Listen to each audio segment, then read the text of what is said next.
How about you give your reader back their money? Now that probably is a weird thing that you could do, and I'm sure I would be probably lucky if I found one person on the planet or one author that was giving their readers back their money. If you imagine somebody had bought your book today and they had paid 99 cents for it, imagine you got to the end of the book and on the last page the author said to you, "By the way, I hope you enjoyed this book, but I want to give you back your money." Now, I'm sure if you came to that page, that would probably stop you in your tracks, because nobody has ever said that to you before. Everybody is looking for your money. They're looking for your trade. Who in their right mind would give you back their money? Now, before you think that is a stupid idea and something that I shouldn't do, why would I give back the reader back their money? I'd go bankrupt. All my earnings would be less than zero, because I would be giving all my money away. But I'm here to tell you, just think about that for 1 second. Again, as I said, if you got to the end of a book and an author said they were going to give you your money back, how would you feel? What would you want to do next? Would you be happy to carry along on your way and say to yourself, well, I paid 99 cents for this book, I paid $2.99 for it, I'm happy enough, I don't want the money back, it's okay? Or would you be more inclined to say, well, yeah, sure, why not? If this guy's daft enough to give me his money back, or give me my money back, sure enough, I'll do it. Now, while that probably seems like the craziest thing ever, I am here to tell you that there actually is a bit of wisdom in that. Well, in my eyes, there's a bit of wisdom in it. Because at the moment, there are a lot of authors who are doing paid advertisements. They're paying huge money on Facebook. They're paying huge money on Amazon to get their book in front of readers, and they are paying out and paying out. But unfortunately, not everybody who clicks on those ads, not everybody is buying that book. If you can imagine, if you had 30 people that clicked on maybe one of your Amazon ads or a Facebook ad, you're not going to get those 30 people to go ahead and buy that book. What you're doing is you are getting them over to that book page, but it's up to them what they do next. The majority of them, not everybody will actually buy that book. Sometimes the book mightn't be right for them.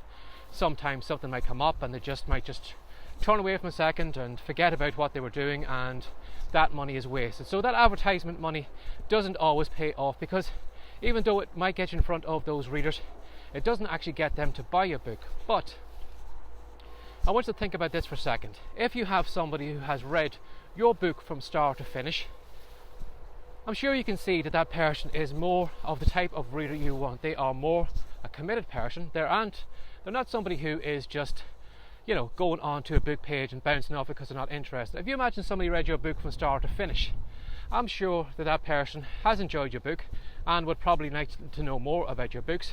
And it's the type of person that you are looking for. That is a committed reader. It's not somebody who is a browser. It's not somebody who's just simply surfing. They've actually completed your book.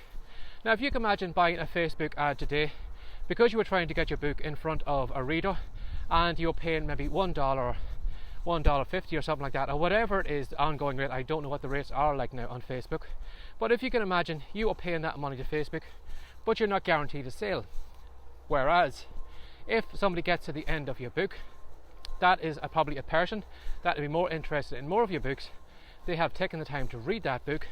When they get the end of that book and you offer them their 99 cents or their $2.99 back as a refund, I'm sure you can see that person would be a great lead to have on an email list.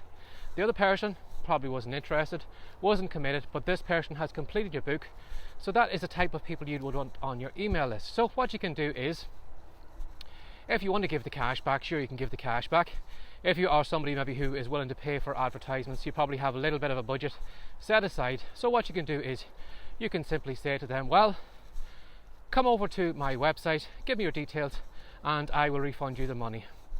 If you have a PayPal account or whatever, let me know and I'll send the 99 cents over to you, or the $2.99 or whatever it is.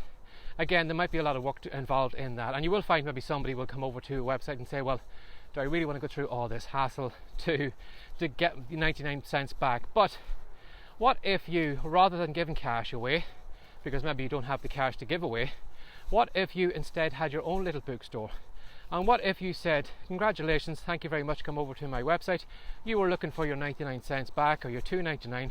By the way, rather than giving you cash, I am going to give you a voucher for that amount, and this is a voucher that you can spend in my online store. Now, if you can imagine somebody who has left a book from Amazon, has come over to your website that has a little bit of an online store, and you give them that coupon or that discount voucher, that is the equivalent value of that book. So you might give them maybe a voucher for 99 cents, or you might give everybody a voucher for $2.99 as a thank you for completing your book. But that book is only redeemable in your store. So what happens is when they land on your blog or whatever you have your little bookstore set up, if they buy a book from you, that 99 cents or that $2.99 isn't shared with Amazon. Because they're on your website, you are getting the full 99 cents or the $2.99, and that's going directly into your pocket. And as well, on top of that too, you are also getting those readers' email address and all their details. So when it comes to book 2 that you're about to release, or book 3 or 4 or box sets or whatever it is you're looking to do in the future, who do you think you're going to contact in the future about getting that book out to them? You're not going to go to Facebook, you're not going to Amazon to pay for more ads. You have your little email list of all those people who have already bought in your store, and you can simply email them out and let them know about that. So what you can do is you can start pulling people away from the Amazon store, and you can start taking them away back to your own site and your own little bookstore. So think about that for a moment. You know, I know it probably sounds a little bit crazy at the start. Why would you give a reader back their money? It's going to cost you a fortune. Again, if you wanted to, you can go down the route of physically, maybe some way, electronically, maybe send them back their, you know, the price or whatever.